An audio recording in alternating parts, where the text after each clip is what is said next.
अस्सलामुअलैकुम। आप देख रहे हैं मेरे मुताबिक। मैं हूं मारिया मेमन और जैसे कि कल हमने आपको बताया था कि हम एक नए सोच और एक नए अंदाज के साथ ये प्रोग्राम आपकी खिदमत में पेश करेंगे। आज संडे के रोज हसन निसार साहब के साथ आप ये प्रोग्राम देखेंगे। हसन निसार साहब मशहूर कॉलम निगार हैं, सहाफत में 35 साल से ज्यादा जिंदगी गुजार चुके हैं, इस शोबे से मुंसलिक रहे हैं। साथ साथ बहुत कम लोग शायद ये जानते होंगे कि वो साहिब दीवान भी हैं, शायरी भी बहुत खूबसूरत करते हैं। उनके कॉलम बहुत पॉपुलर है लोगों में और खासतौर पर दिल से बात करते हैं, सच्ची बात करते हैं, लेकिन अनअपॉलोजेटिक है जो भी कहते हैं। कैसे हैं हसन साहब? Welcome to this show.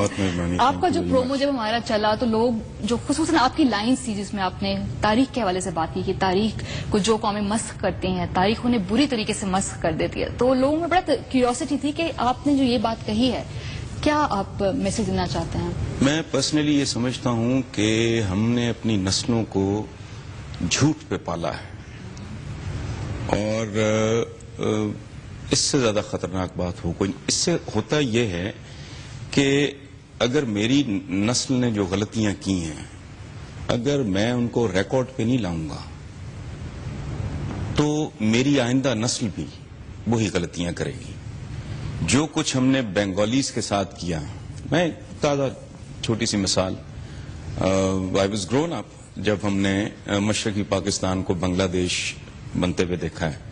वो बहुत एक दर्दनाक एक्सपीरियंस था, लेकिन उसको कैसे हमने डिस्टॉर्ट किया। मिसाल के तौर पे याह्या खान की बदकारी और हिंदू बनिए की साजिश, सारा मलबा इन दो चीजों पे डाल के हमने हकायक छुपाए। ठीक, उसका नुकसान ये है कि आने वाले लोग जो बाद में आए वही गलतियां रिपीट कर रहे हैं। आज अगर ये मुल्क बेकरार है, बेचैन है, बेसुकून है, तो उसकी एक वजह है। बलूचिस्तान का मसला है ना, आप बार बार बताते कि हमने ये झक मारी है। कुदरतुल्लाह साहब अपनी शहाबनामा में लिखते हैं कि कैबिनेट मीटिंग थी, बंगाली मिनिस्टर्स भी बैठे थे, तो अमेरिका से कोई खैरात आई, इसकी सैनिटरी का कोई सामान था, तो बंगाली मिनिस्टर्स ने कहा कुछ हमें भी दे दें। तो कह मार के मगरबी पाकिस्तान के जो बड़े बड़े पेटों वाले और मूंछों वाले वज़रा थे, उन्होंने कहा कि तुम्हें तो बाथरूम की जरूरत ही नहीं है, तुम तो केलों की गाछ यानी केलों के झुंड के पीछे बैठ के भी गुजारा कर सकते हो। This is how they used to ridicule them. फिर बहुत पहले ये अफसाना लिखा गया कि एक बंगाली आया, उसने देखा इस्लामाबाद को बनते हुए, तो उसने कहा कि मैंने सजदा शुक्र, जब जमीन पे मैंने सजदा किया, अल्लाह का शुक्र अदा किया, तो मुझे इस्लामाबाद की सड़कों से पतसन की खुशबू आई। इसी घर नहीं चलता अगर आप वसाइल की मुनसिफाना तकसीम नहीं करते, तो आपका घर कायम नहीं रहता। मुल्क तो बहुत बड़ी बात है। वो जो मेरा एक थीसिस है पुराना कि भाई अगर तुम वसाइल नहीं बांट सकते बराबर, तो भूख ही बराबर बांट लो। मैं जब देखता हूं इस मुल्क की अशराफिया याशियां कर रही है, और वो भी इस तरह कर रही है कि शर्म आती है। इतना जब गैप देखता है आदमी तो वो इरिटेट होता है। इनकी बुलेट प्रूफ गाड़ियां, इनके लल्ले तलल्ले, इनके दौरे, इनके अखराजात, प्राइम मिनिस्टर हाउस के, प्रेसिडेंट हाउस के वगैरह, वो देख के फिर एक खास तरह का जो एहसास महरूमी बिल्ट होता है। बात में यह कह रहा था कि गैर मुनसिफाना, तो आप जब तक अपनी मंजी के नीचे डांग नहीं फेरेंगे ना, तो आपकी नस्लों को पता ही नहीं चलेगा कि हमारे बुजुर्गों ने क्या क्या हिमाकतें की थी, और वही हिमाकतें वो रिपीट करेंगे। और दोबारा जो हिमाकतें अगर हम बलूचिस्तान में देखें मौजूदा दौर में, वही हिमाकत हम दोबारा रिपीट कर रहे हैं। इसीलिए ना कि अगर आपने रिकॉर्ड अपना दुरुस्त रखा होता, तारीख को आपने मस्क किया, तारीख आपको मस्क कर रही है। मेरा अरब्स के साथ बड़ा इंटरेक्शन रहा एक जमाने में, तो एक पाकिस्तानी डॉक्टर थे बड़े ही सीनियर, तो उन्होंने कहा कि जब हमारी हुकूमत थी स्पेन पे, तो अरब्स हंस पड़े खिलखिला के। उसने कहा तुम्हारी कब थी, तुम कौन हो? वो अरब्स की हुकूमत थी भाई।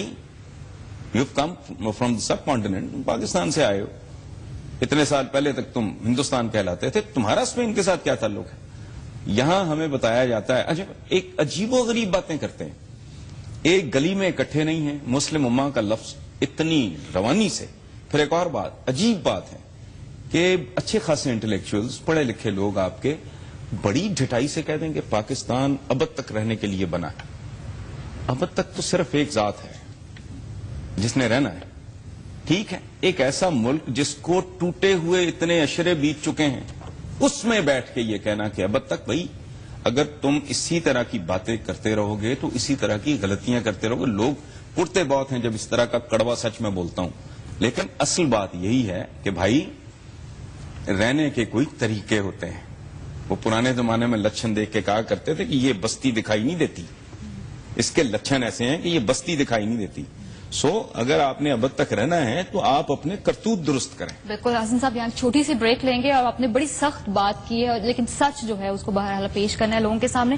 بریک سے واپس آئیں گے تو مزید جو تاریخ میں کچھ ہمیں کنفیوز کیا جا رہا ہے کچھ ایشوز کے اوپر, ان کے اوپر بات کریں گے, اور ساتھ ساتھ یہ بھی جاننے کی کوشش کریں گے کہ کیا ان غلطیوں کو درست کرنے کے لیے کیا کچھ ادراک ہے ہماری قیادت میں یا نہیں. یہ سب بات ہوگی اس بریک کے بعد.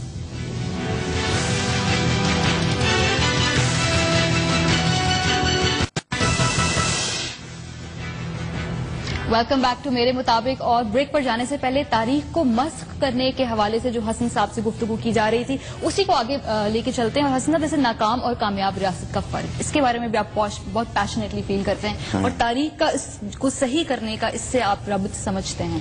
میں ناکامی کی پہلی بات تو ایک بڑی انٹرسٹنگ بات ہے کہ کامیاب اور ناکام ان دونوں میں ایک چیز کامن ہے, وہ ہے کام. اگر آپ رائٹ ڈائریکشن میں کنسٹرکٹیو کام کرو گے تو کامیاب فرد یا کامیاب ریاست بنو گے. اگر غلط سمت میں جھوٹ, ٹھیک, پروپیگنڈا, اس پہ بیسڈ آپ کی نہ سمت درست ہوگی, نہ بات درست ہوگی, نہ کام تعمیری ہوگا, تو آپ ناکام ہو جاؤ گے. کامیابی اور ناکامی تعلق ہے کام سے. صحیح کرو گے کامیابی ہے. اچھا, اس میں ایک اور بڑی انٹرسٹنگ بات ہے, حکمرانی جو ہے بیسیکلی یہ بھی ایک فن ہے. ساحر لدھیانوی نے کہا تھا کہ فن جو نادار تک نہیں پہنچا اپنے معیار تک نہیں پہنچا. سو کامیاب ہم ہیں یا نہیں ہیں, میں تو ایک اصولی بات کروں گا کہ جو ریاست اپنے کمزور کا تحفظ نہیں کر سکتی, تحفظ اس کا اقتصادی, معاشی, جسمانی, اس کی عزت آبرو, اس کی پڑھائی لکھائی, یہ تحفظ میں یہ ایک بہت بڑا پیکج ہے. اگر اپنے کمزور کو, طاقتور آدمی تو دنیا میں جہاں پاؤں رکھ دے گا اسی جگہ پہ اپنا وطن بنا لے گا, اسے ملک کی ضرورت نہیں ہوتی. طاقتور کیپیبل آدمی, آپ کا عدنان سمیع انڈیا میں گیا نا, آپ کا حریف ملک ہے, دشمن ملک ہے, اس نے وہاں جا کے جگہ بنا لی. کیپیبل لوگ ہیں, خالی ہاتھ گئے تھے, کھرپتی بن گئے, نامور بن گئے, ہاؤس آف لارڈز میں پہنچ گئے. ملک بیسیکلی ضرورت ہوتا ہے کمزور کی. جیسے اگر دیکھیں جو سپر پاورز ہیں وہ اپنے جو بھی سٹیزنز ہیں دنیا میں کہیں بھی میں وہی عرض کر رہا ہوں نا جی, وہ ایک ریمنڈ ڈیوس کے لیے انہوں نے پورا اپنا اتحادی ہے اس کو پھڑکا کے رکھ دیا. انہوں نے کہا تعلقات جائیں بھاڑ میں, ہمارا ایک آدمی